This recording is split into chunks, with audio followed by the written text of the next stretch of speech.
허환구의 라디오 오늘. 여러분 안녕하십니까, 허환구입니다. 미국이 지난 1월 민감 국가 목록에 우리나라를 올린 것으로 확인되면서 논란이 계속되고 있습니다. 영원한 우방이라던 미국이 대체 왜 우리나라를 북한, 중국, 러시아와 같은 민감 국가 명단에 올린 걸까요? 우리로서는 큰 모욕이 아닐 수 없겠는데요. 여당은 야당의 줄타내기 외교안보 위기를 초래했다고 하고, 야당은 여권의 핵무장론과 계엄 상황 때문이라고 서로를 비판하고 있는데요.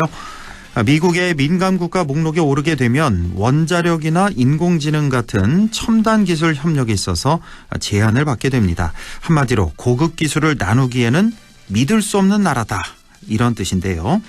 이런 상황에서 미국의 이 문제를 따지고 협상할 국가 리더십의 공백 상황이 더 안타깝기만 합니다. 어지러운 국정 혼란의 현실부터 서둘러 바로 잡아야겠습니다. 조속한 탄핵 선고의 이유가 하나 더 추가됐네요. 안동모라 방송 라디오 오늘 광고 듣고 시작합니다. 말이 돼? 원리금 보장에 만기 보유식 가상금리, 복리이자, 분리과세까지. 이게 말이? 됩니다. 그것도 5년 만에 됩니다. 개인 투자용 국채 5년물 출시. 연간 구매 한도 2억까지. 미래에셋증권에서 네월 자동 청약하세요. 원금손 실리, 투자 전 상품 설명서는 여권 필독. 네, 3월 17일 월요일 라디오 오늘입니다. 1부 양승진의 슬기로운 뉴스 생활 함께하고요. 2부 이슈 오늘에서는 외시버선길이라고 들어보셨을 텐데요. 올해 걷기 일정과 계획 알아봅니다. 외시버선길 사업단 김성진 단장 연결해 보겠습니다. 이어서 박규환의 세상 읽기 함께하겠습니다. 라디오 오늘 많은 애청 바랍니다.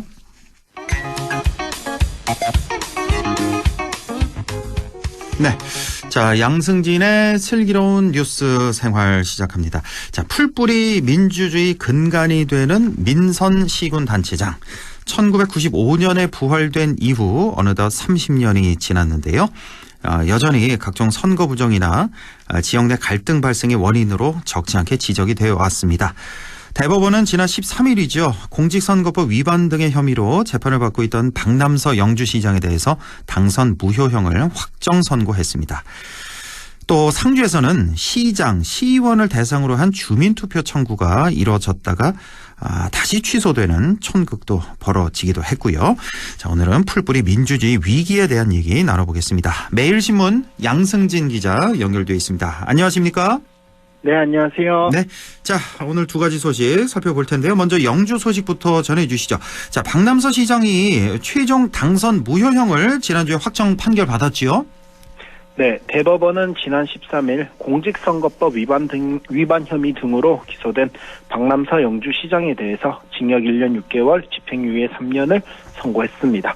박 시장은 1심과 2심에서도 같은 판결을 받았고, 이제 최종적으로 당선 무효가 확정되면서 영주시정은 이날부터 부시장 권한대행 체제로 전환됐습니다. 네. 박 시장은 2022년 지방선거를 앞두고 영주시장 국민의힘 공천 과정에서 모바일 온라인 투표에 취약한 고령의 권리당원들을 상대로 대리투표를 위한 아르바이트생을 모집을 하는 등의 공직선거법 위반 혐의로 국민의힘 공천이 확정된 2022년 5월 이후부터 검찰과 경찰의 조사를 받아왔습니다. 네.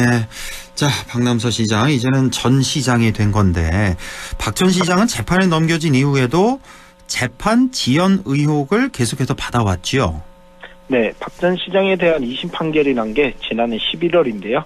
하지만 박 전 시장 측은 2심 판결 이후에도 대법원 소송기록 통지서를 폐문부재의 사유로 수령하지 않는 방식으로 재판 일정을 고의로 늦춰왔습니다. 네. 폐문부재는 주소지에 사람이 없다라는 의미로 결국 재판 지연을 위해 고의로 소송기록 통지서를 수령하지 않는 꼼수를 벌인 것인데요. 네.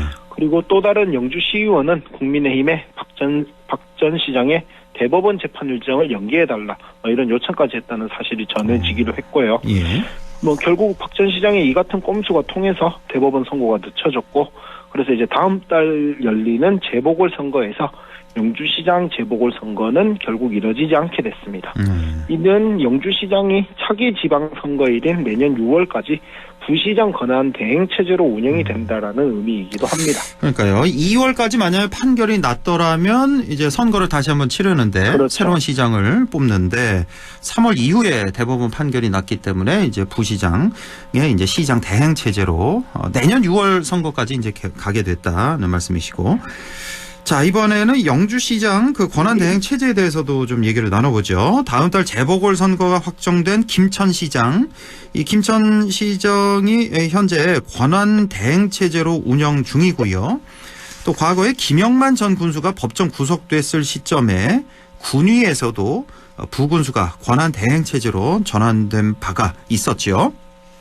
흔히들 이런 상황을 이제 사상 초유의 일이다, 이렇게 표현을 하기도 하는데, 가깝게는 당장 김천이 시장 권한대행 체제, 작년 11월부터 권한대행 체제가 이루어지고 있고요. 예. 그리고 군위군의 부군수 권한대행 체제도 불과 한 4년 전의 일로 제가 기억을 하고 있습니다.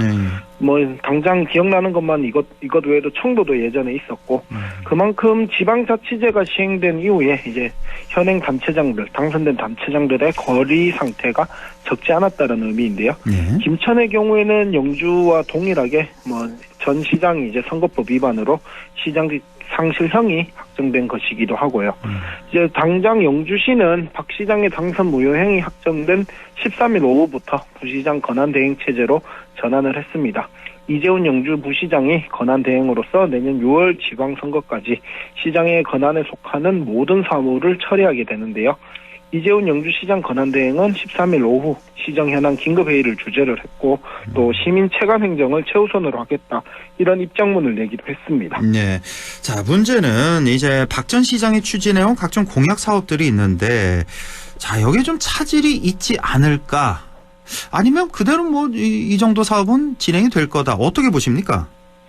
박 전 시장은 원래 신년 비전으로 2027년 준공 예정인 영주 첨단 베어링 국가산업단지의 유망 소재 부품 기업들을 유치를 하고, 또 영주 일대를 관광과 휴양 명소로 만들겠다라는 구성을 밝혔거든요. 예. 그런데 이제 박 전 시장의 거리로 인해서 사실상 정상적인 추진이 불가피할 것으로 전망이 됩니다. 이들 사업의 경우에는 특정인이 시장이 됐다고 해서 추진하는 사업들이 아니라 영주 발전을 위해서 꼭 필요한 사업들로 여겨지거든요. 예. 그런데 시장 권한대행 체제에서도 이제 연속성을 갖고 사업을 추진하는 것은 가능을 하겠지만, 공직사회 전반의 어수선한 분위기와 행정 공백은 주요 사업 추진에 있어서 적지 않은 어려움이 발생하는 원인으로 여겨지고 있습니다. 그렇군요. 영주시 큰 사업 2개, 그러니까 영주 첨단 베어링 국가산업단지, 그리고 영주 일대 개발 사업, 이게 좀 어느 정도는 차질이 빚어질 수밖에 없다라는 의견이시고, 자, 이번에는 상주시의 주민 소환 철회 얘기를 한번 해보겠습니다. 결론적으로 이제 모두 다 철회가 된 건데, 이건 다행인 건가요? 어떻게 보십니까? 이럴 거면 왜 그렇게 했나라는 생각이 가장 먼저 들기는 하는데요. 네. 우선 강영석 상주시장과 강경모 상주시장에 대한 주민 소환을 청구한 시민단체는 지난 13일 이제 그 주민 소환 청구를 철회하기로 했습니다. 예. 강 시장에 대한 주민 소환 청구가 접수된 지는 6일 만이고요. 이들 시민단체는 지난 2023년에도 강 시장에 대한 주민 소환을 청구를 했습니다만 정족수 미달로 각하된 적이 있거든요. 네. 당시에도 수개월간 주민 갈등이 심해지고 또 수억 원의 예산이 낭비되기도 했습니다.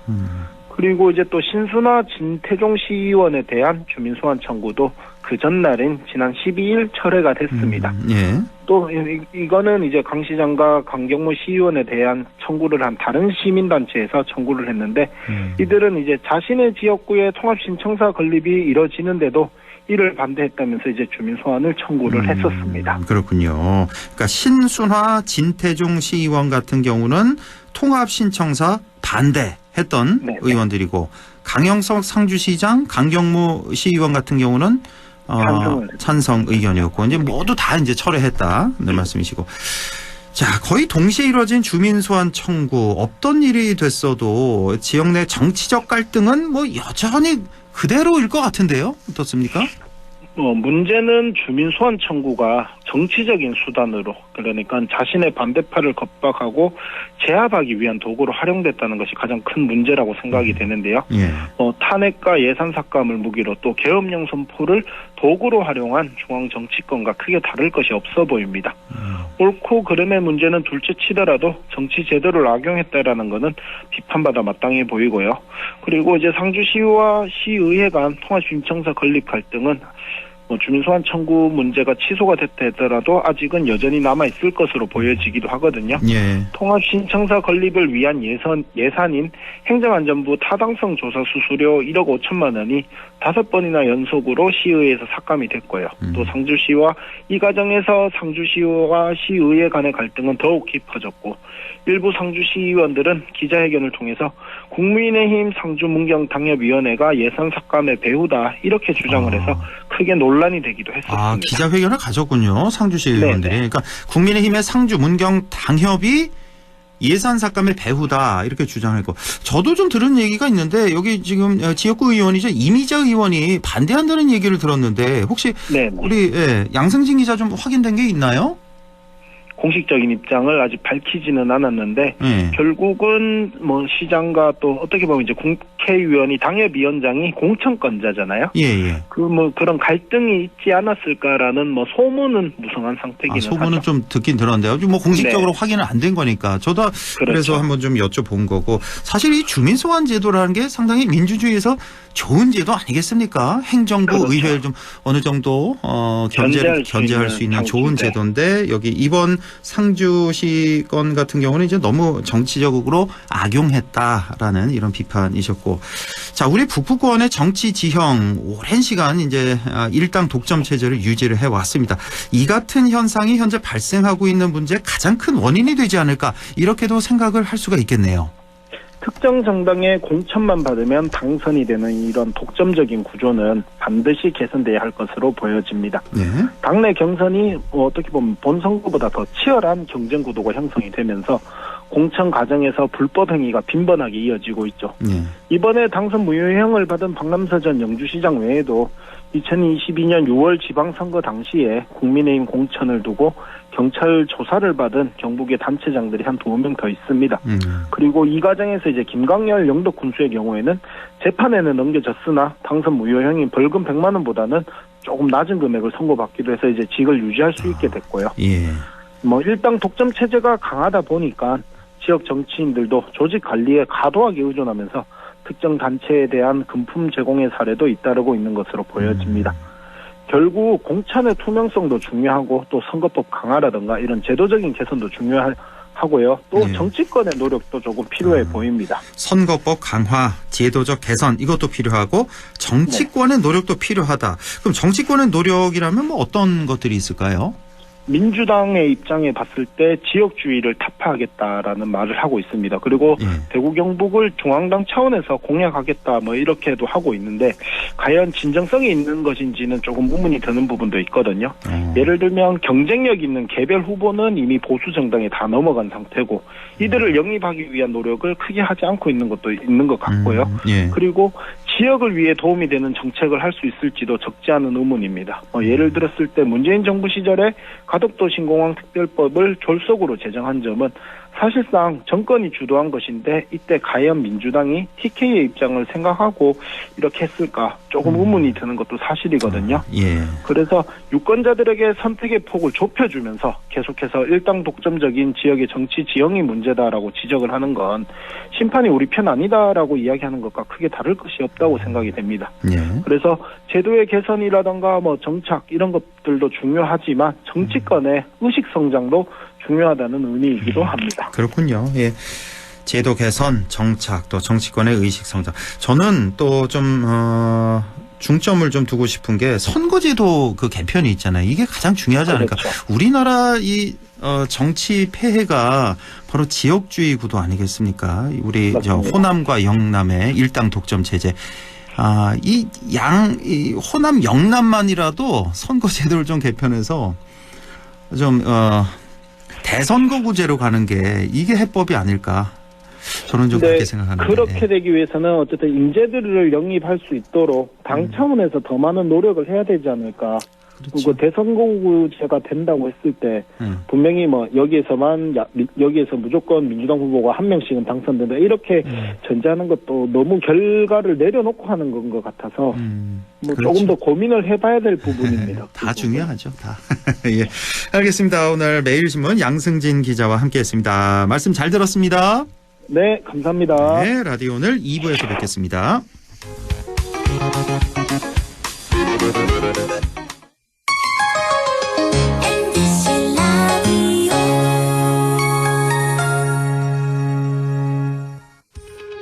오늘도 안전하게 음주운전 예방수칙 알려드립니다.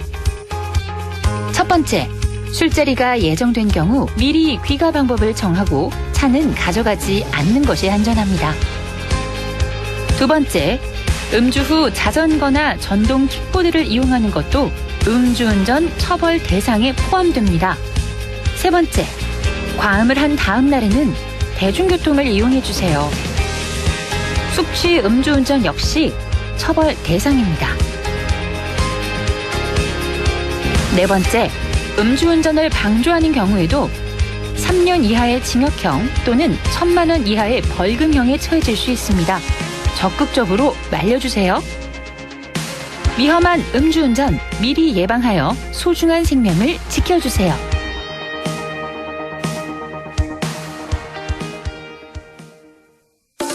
나는 가족 부자입니다.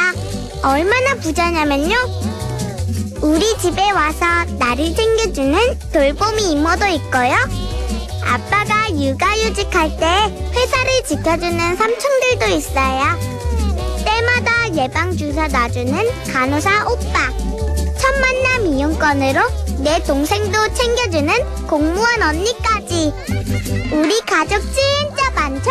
여러분도 올해는 꼭 가족 부자 되세요. 다 같이 키우고 다 같이 행복하게. 공익광고협의회.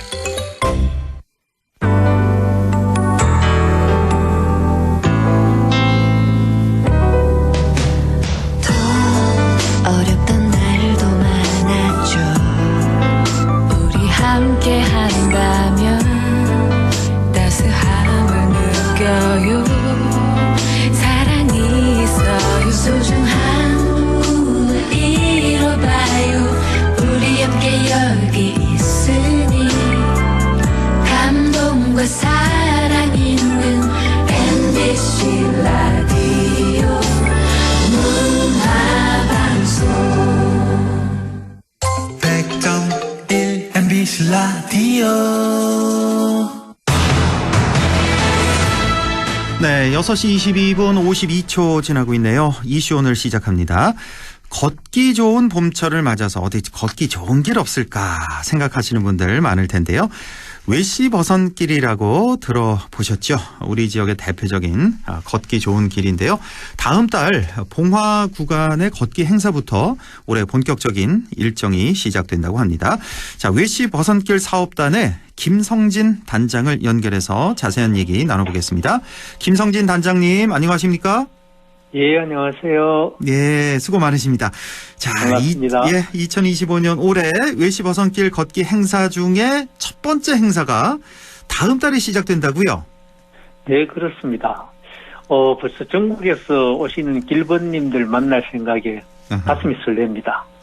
첫 걷기 행사는 예. 4월 12일 봉화군 무량면 우리 외시버선길 10길인 우전 약수탕길에서 개최됩니다. 예. 외시버선길 누리집에 참가 신청 접수를 개시한 지 일주일 만에 330여 명이 신청해서 접수가 이미 완료됐습니다. 아, 그래요? 예. 예. 혹시 접수 완료됐는데 지금이라도 신청해서 네. 함께하고 싶은 분들 계실 것 같은데 가능한가요? 같이 걷는 거? 저들이 이렇게 함께 걷고 또 안전상의 이유 이런 걸로 해서 330명 정도만 받기로 했습니다. 아, 그렇군요.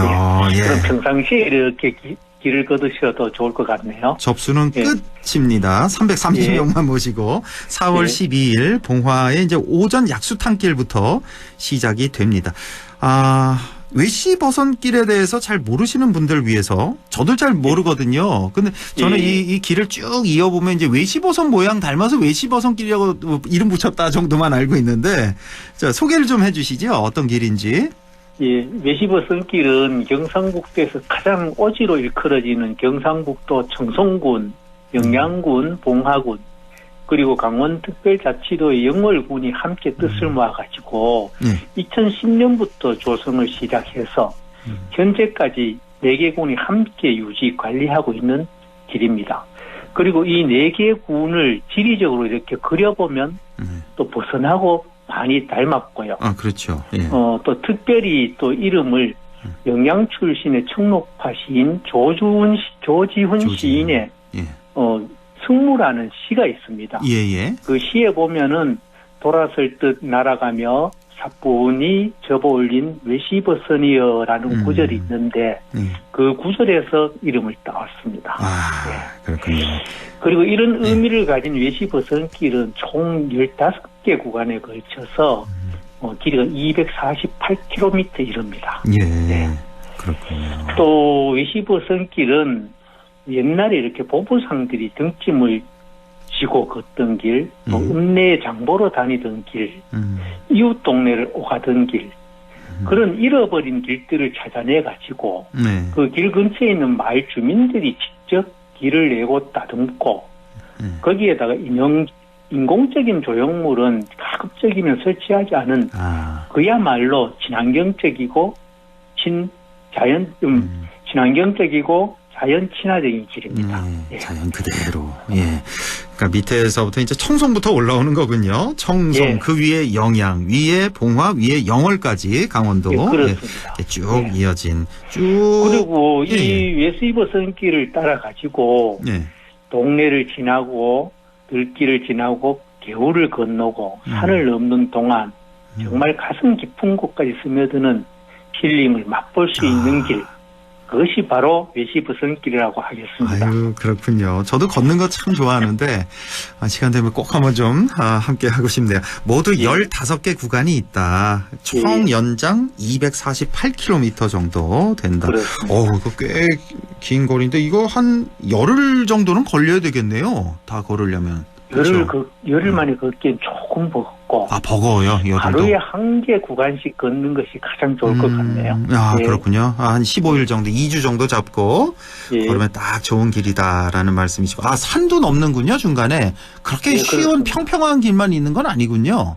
또 이렇게 특히 봉화, 영월 쪽에 있는 길들은 높은 산을 넘는 길들도 있습니다. 옛날 도보선들도 이렇게 높은 산들도 넘고 했으니까. 그렇고 간단한 운동화만 신고 가도 되나요? 아니면 등산화 정도도 챙겨야 될까요? 길이? 구간에 따라서 이렇게 조금 차이가 있는데 보통 길은 운동화 정도가 되고 트레킹화 정도를 이렇게 준비하시면 편할 것 같습니다. 아, 트레킹화 정도. 예. 자, 이번 걷기 행사는 외시버선길 10길입니다. 10길. 봉화에 있는 약수탕 길에서부터 시작이 되는데, 자, 약수탕 길의 특징을 좀 알려주시죠. 우리 약수탕 길은 아시는 것처럼 봉화 무량면에 가면 오전 약수탕이 있지 않습니까? 예. 거기서 이름을 따온 것이고요. 이 약수탕 길은 주실령과 박달령 그리고 오전 약수탕 또 무량 저수지를 연결하는 길입니다. 주실령과 박달령에서는 백두대간의 기운을 느낄 수 있고 또 수백 년 산을 지키고 있는 아름들이 소나무에 늠름한 자태도 볼 수 있습니다. 또 오전 약수탕은 조선시대 전국 약수 품평회에서 1등을 했다고 전해지는 정말 혀를 톡톡 쏘는 물맛을 느낄 수 있어요. 그리고 약수탕이 요즘은 조금은 퇴락해져 가는데 동네를 이렇게 둘러보시면 과거의 영광과 현재의 아픔 그리고 앞으로의 가능성도 함께 느낄 수 있습니다. 그리고 무엇보다도 이렇게 약수탕 근처에 최고의 명품이라고 하는 무량 저수지를 볼 수 있고요. 그 저수지를 따라서 이렇게 호수 주변에 수백 그루의 벚꽃이 장관을 이룹니다. 아마 4월 12일쯤이면 이곳이 약간 춥기 때문에 정말 마지막 벚꽃 엔딩을 함께 할 수 있을 걸로 이렇게 소개를 드립니다. 그 무리아 저수지 많이 들어봤거든요. 이게 저수지가 굉장히 큰가 보네요. 거기에다가 이번에 저수지도 크지만 이번에 저수지 둘레를 따라서 데크길을 100% 데크길도 걸을 수 있도록 조성을 해놨습니다. 너무 멋지겠네요. 벚꽃도 볼 수 있고. 자, 이렇게 설명해 주신 대로 외시버선길은 봉화, 영양, 청송, 영월을 잇는 길인데 모두 15개 구간 248km가 되겠습니다. 자, 이거 지금 소개해 주신 거 말고 또 어떤 아름다운 길이 있는지 혹은 뭐 특징이 있는 어떤 길이 있는지 조금 더 설명을 해 주신다면요. 예. 저 생각 같아서는 모든 분들이 한번 완주를 해보시면 좋겠다 하실 거예요.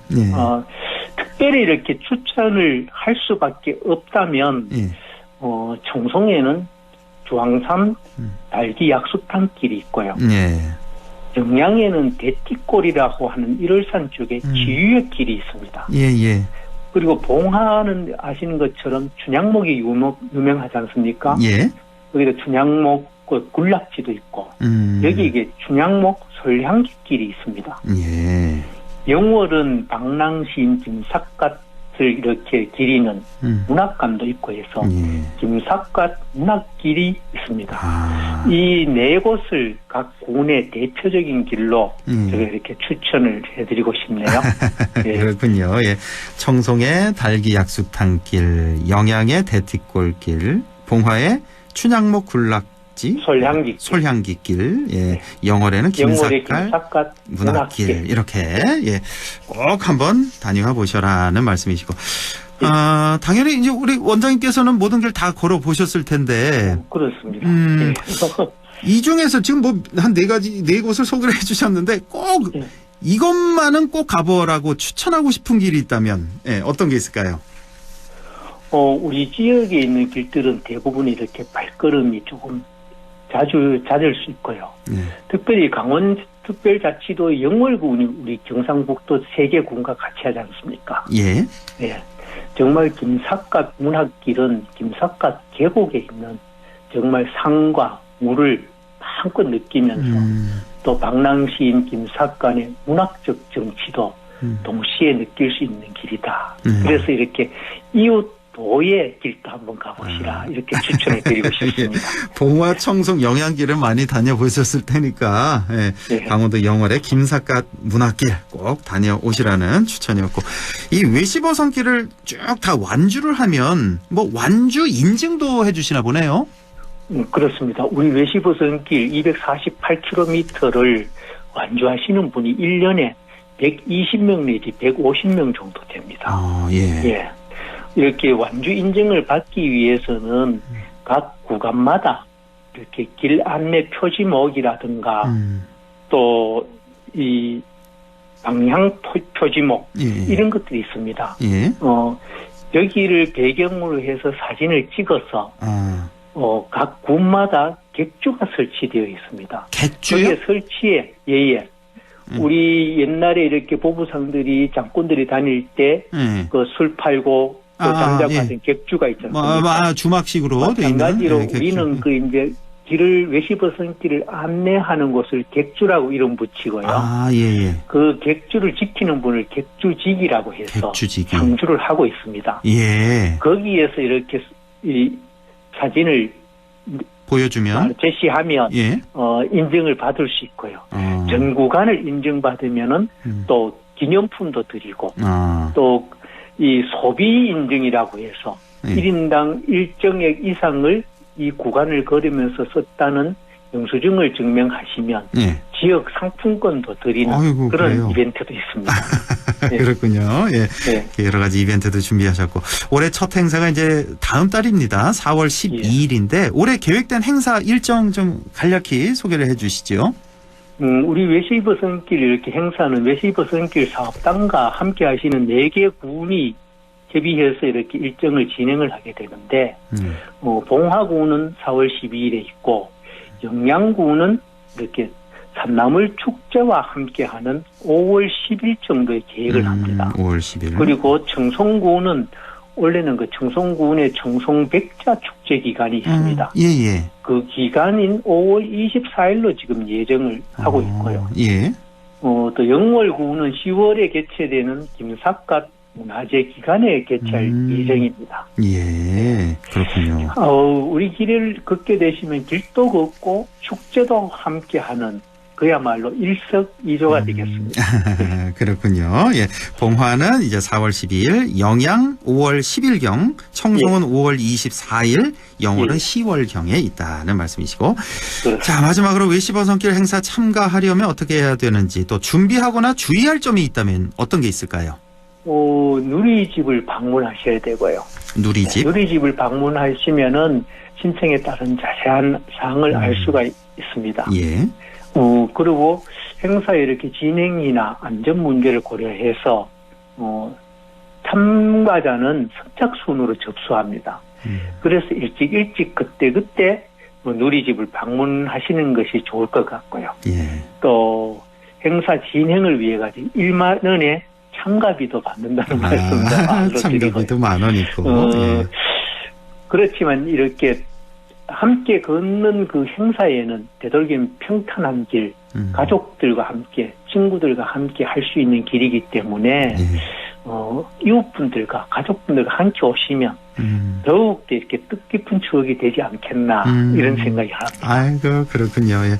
걷기 좋아하시는 분들 또 등산 좋아하시는 분들 다 아주 좋겠네요. 그 코스가 다 있으니까. 예. 아유 오늘 도움 말씀 잘 들었고요. 오랜만에 목소리 들어서 너무 반가웠습니다, 단장님. 저도 반갑습니다. 예, 지금까지 외시버선길 사업단의 김성진 단장이었습니다. 단장님 고맙습니다. 예, 감사합니다. 라디오 오늘에서는 청취자 여러분의 참여를 기다리고 있습니다. 우리 지역에서 발생한 사건 사고 소식이나 함께 토론하고 싶은 내용을 안동 MBC 홈페이지 라디오 오늘 게시판에 올려주시기 바랍니다. 전화와 문자 참여도 하실 수 있습니다. 전화는 851국에 7191번, 문자는 샵 0913번으로 보내주시면 됩니다. 문자는 단문 50원, 장문 100원의 정보 이용료가 있습니다. 여러분의 많은 참여 바랍니다.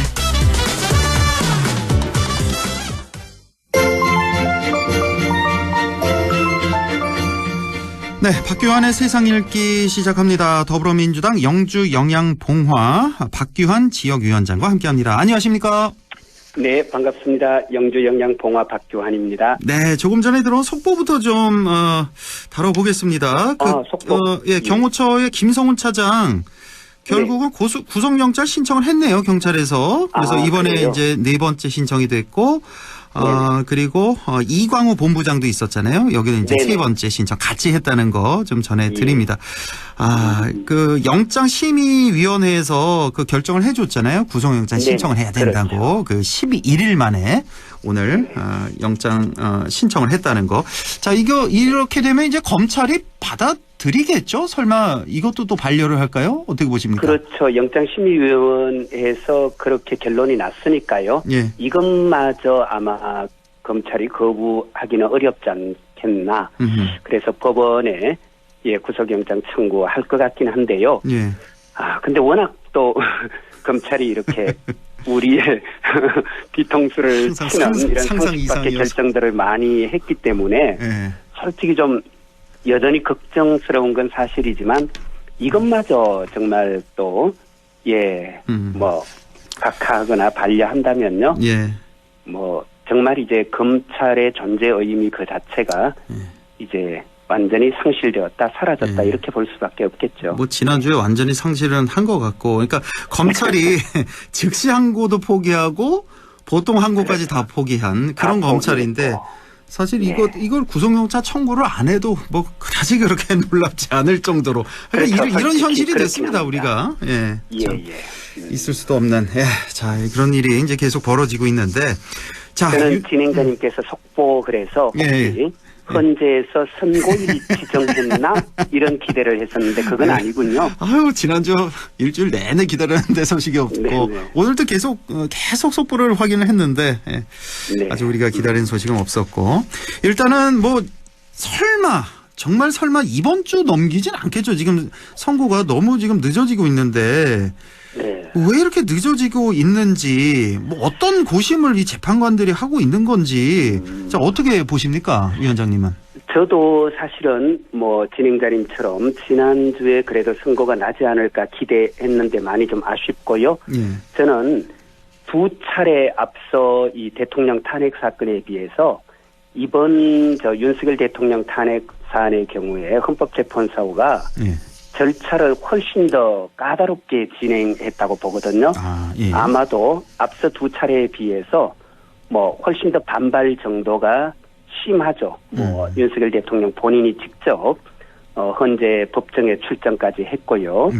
그래서 어떤 절차적인 논란을 일으키지 않기 위해서 저는 심리 과정도 대단히 까다롭게 진행했다고 보고요. 아울러 이제 이 결정문에 정말 자꾸 하나, 우리 흔히 말하는 그 오자 팔자 하나까지도 정말 정치하게 아주 치밀하게 지금 보고 있는 것이 아닌가. 그리고 또 쟁점 사항들이 있었잖아요. 예컨대 뭐 비상계엄 선포의 위헌성이라든가 포고령 1호의 위헌성, 5가지. 그리고 국회 선관위에 대한 군 투입 문제, 또 뭐 정치인 등에 대한 체포 지시, 이 각각의 쟁점 사항에 대해서 또 다수 의견에 더해서 또 별개 의견 같은 것, 뭐 이런 것도 좀 같이 논의하면서 정리하고 있는 게 아닐까. 그리고 이게 뭐 법적인 것을 떠나서 또 역사적으로도 대단히 의미 있는 문서가 될 거예요. 아마 그럼요. 이번 이 결정문이. 그렇습니다. 그래서 그런 점 때문에 저는 좀 늦어지는 게 아닐까 이런 생각을 하는 거고요. 그렇지만 저는 사실은 지금 이번 주에도 만약 변론이 나오지 않는다면요. 이 소모적인 국력 낭비가 너무 심해요. 뭐 아시다시피 지난 주말에도 찬반 진영이 첨예하게 어떤 대중 집회를 통해서 사실은 대립하는 이런 모습도 보였고요. 그렇습니다. 저는 무엇보다도 이게 국내외적으로요. 대한민국의 정치가 정국이 헌법 질서 안에서 그래도 예측 가능하게 흘러가고 있다. 이런 신호를 줘야 되는데 이게 급격하게 약화될 것이다. 대한민국이 뭔가 민주주의의 회복력을 갖고 있다라고 바라봤던 저는 해외의 투자자들이라든가 정치가들이나 이런 분들이 아마도 대한민국의 민주주의 회복력에 대해서 의심을 더 많이 갖기 시작할 것이다. 의심이 정폭될 것이다. 그리고 이거는요. 대한민국의 해외 신인도 이쪽에 어떤 저는 심각한 악영향을 미치고 여러 가지 어떤 경제적 파장 이런 것도 더 심각해질 것이다. 그렇기 때문에 저는 헌법재판관들이 정말 나라를 생각하는 마음, 우리와 똑같이 한결같은 마음일 텐데요.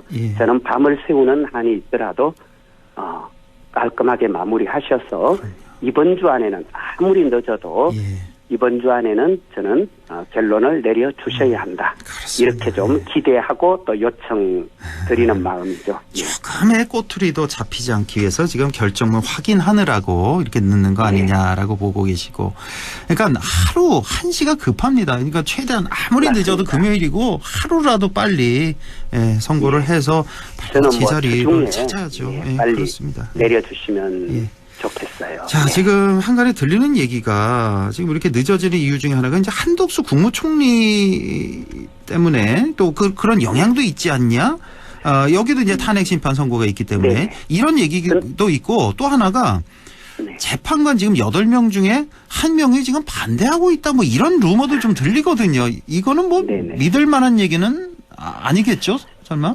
그렇죠. 후자는 솔직히 저희로서는 어떻게 뭐 판단할 근거가 별로 없고요. 근데 아마 그렇지는 않을 것 같고요. 또 그런 이야기가 저는 헌재 바깥으로 새 나왔을 리가 없다. 설령 그러하다 할지라도 그렇기 때문에 그건 아닐 거라고 보고요. 다만 한덕수 국무총리 건은 이거는 추정인데요. 평론가들의 추정인데 저는 한덕수 총리 탄핵 사안과 대통령 탄핵 사건은 전혀 별개 사건이에요. 그리고 이 접수 순으로 보더라도 대통령 탄핵이 빨랐고요. 빨랐죠. 무엇보다도 사안의 중대성, 중요도에서요. 대통령 탄핵과 국무총리 탄핵은요. 이게 무게가 전혀 다릅니다. 그래서 저는 이 국무총리 탄핵 건이 대통령 탄핵 관련 이 선고를 늦추는 변수 혹은 요인이 되기는 어렵다. 이렇게 보고요. 앞서 말씀드렸듯이 그런 그 헌법재판소가 좀 더 정밀하고 치밀하게 한치의 어떤 뭐 의혹이나 오해 없이 깔끔하게 이번 탄핵 심판을 정리하기 위해서 좀 시간이 늦어지는 게 아닐까 이렇게 봅니다. 자, 시간이 혹시 모자랄 수가 있어서 오늘 중요한 또 주제가 또 민감 국가 얘기 아니겠습니까? 요거 먼저 좀 여쭤볼게요. 최근에 이제 미국이 그러니까 지난 1월로 지금 나타나고 있는데 지난 1월에 이미 우리나라를 민감 국가로 지정한 것을 두고 말이 상당히 많습니다.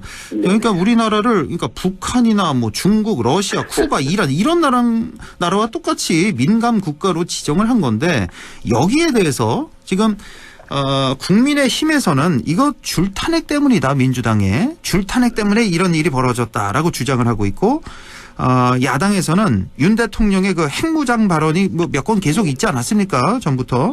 그거 그리고 플러스 이번에 계엄 때문이다. 이렇게 서로를 비판을 하고 있는데요. 우리 위원장님 어떻게 보십니까?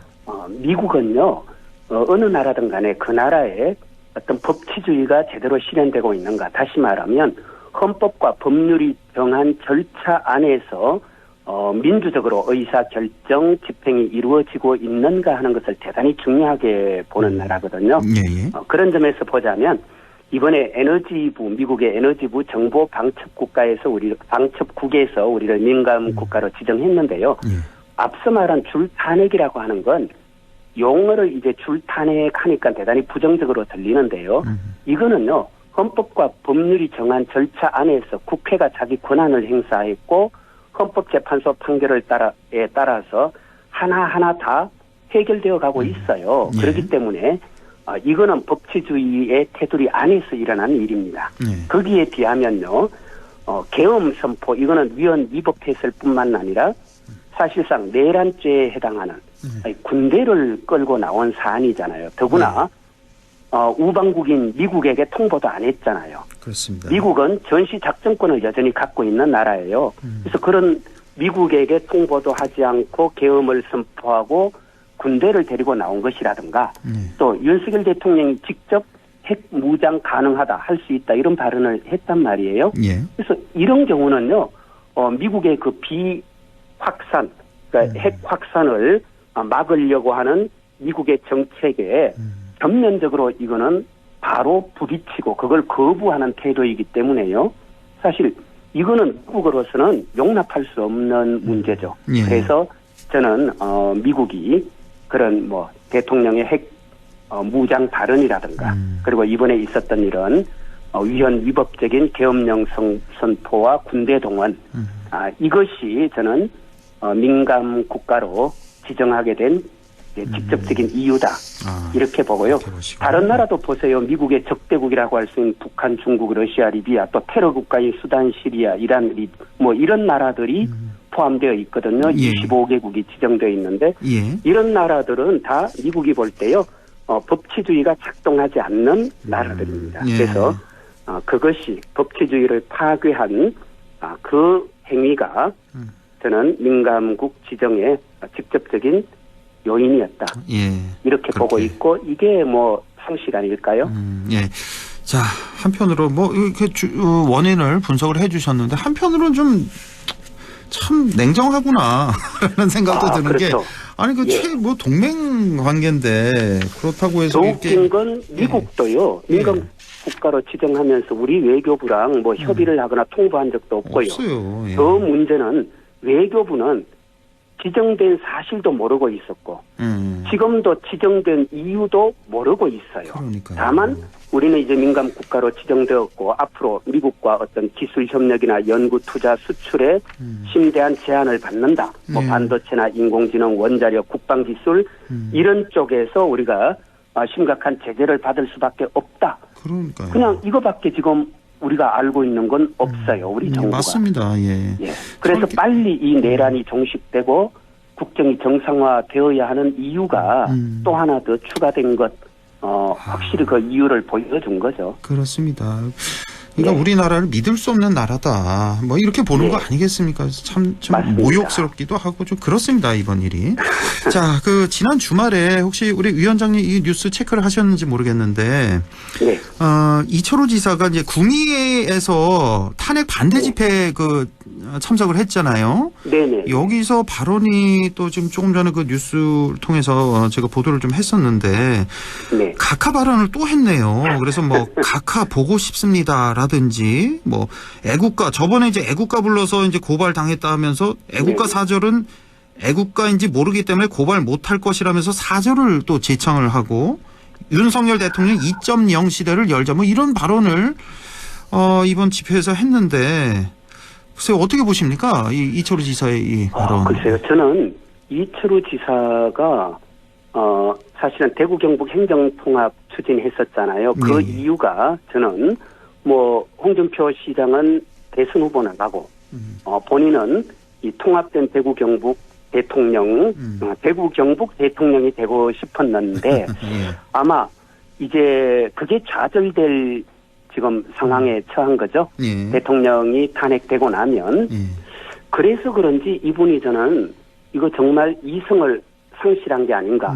이제 3선 경북지사 하기 위해서 정말 바닥까지 내려가서 그냥 이곳 소위 말하는 경북의 뭐 보수적이라고 할까요? 그런 민심에 영합하기 위해서 지금 뭐 아무 말이나 쏟아내고 있다. 그런데요. 경북이 보수적이라는 것은요. 저는 어떤 우리의 헌법 가치를 지키려는 저는 그 마음 뭐 이제는 그 마음으로 이 보수성이 표출되지 않을까. 그러니까요. 과연 이런 이철호 지사의 거의 망동 수준이죠. 이것까지 과연 경북 주민들이 용납해 줄까요? 저는 반드시 저는 심판받을 거다. 이렇게 생각하고 있습니다. 그러니까 이 이철호 지사가 그동안에 이제 행정을 하면서 이제 정치색이 그렇게 짙지 않았던 그런 분인데 최근 발언이 좀 상당히 좀 심해지고 있어서 굉장히 좀 놀랍고 걱정도 되고 그렇습니다. 그러게요. 이건 뭐 너무 상식 밖에 지금 수준 또 뭐 그런 걸 보여주고 있었어요. 예, 참 그러니까 논평하기조차도 힘들어요. 최근에 이제 계엄 이후에 보수의 그 가치가 자꾸 이렇게 퇴색되는 것 같아서 그것도 상당히 아쉽고 지금 보수 지지자들 같은 경우도 나는 보수주의자인데 이건 아닌데 하는 분들이 상당히 많을 것 같습니다. 저도 그렇다고 봅니다. 이것까지 저는 용납해주지 않는다. 지금 뭔가 단단히 착각하고 있다. 뭐 이렇게 봅니다. 자, 1분 딱 남았는데요, 위원장님. 그 권영세 비대위원장이 탄핵이 만약 기각되면은 민주당의 민형사 책임을 묻는 방안도 검토할 필요가 있다. 이런 발언을 했는데 이거에 대해서는 어떻게 보십니까? 저는요. 이분 국민의힘 당대표 격이죠. 비대위원장이니까. 결국 국민의힘이 의회 민주주의, 법치주의를 어떻게 이해하고 있는가 그 인식 수준 얼마나 천박한지를 보여준다고 생각해요. 그럼 같은 논리로 보자고요. 대통령과 정부가요. 국회에 법안 제출할 권한이 있잖아요. 법안 제출했습니다. 그럼 국회가 부결했어요. 그러면 대통령과 국무위원에게 민형사 책임 물어야 합니까? 아니잖아요. 그러니까 헌법과 법률이 정한 절차 안에서 이루어지는 국가기관의 권한 행사는요. 문제 삼을 수가 없어요. 그럼 진짜 필요한 건 뭐냐면요. 헌법 질서를 부정하거나 파괴하는 행위를 어떻게 법적으로 제재할 거냐. 이거잖아요. 그런 면에서 본다면 위법한 계엄을 선포해서 내란죄를 범한 대통령. 그럼 대통령 본인은 또 파면도 되고 형법상의 내란죄 처벌을 받아요. 그럼 그 대통령이 속한 대통령을 지원했던 정당에게는 어떻게 할 거냐. 알겠습니다. 오히려 그 정당에게 민형사상 책임을 묻는 사실은 이런 조치에 대해서 같이 의논해야죠. 나아가선 뭐 위헌정당 심판해야 된다 그런 목소리까지 들리고 있는데 오늘 시간 다 돼서 여기까지만 하겠습니다. 민주당 영주 영양봉화 박규환 위원장과 함께했습니다. 고맙습니다. 네, 고맙습니다.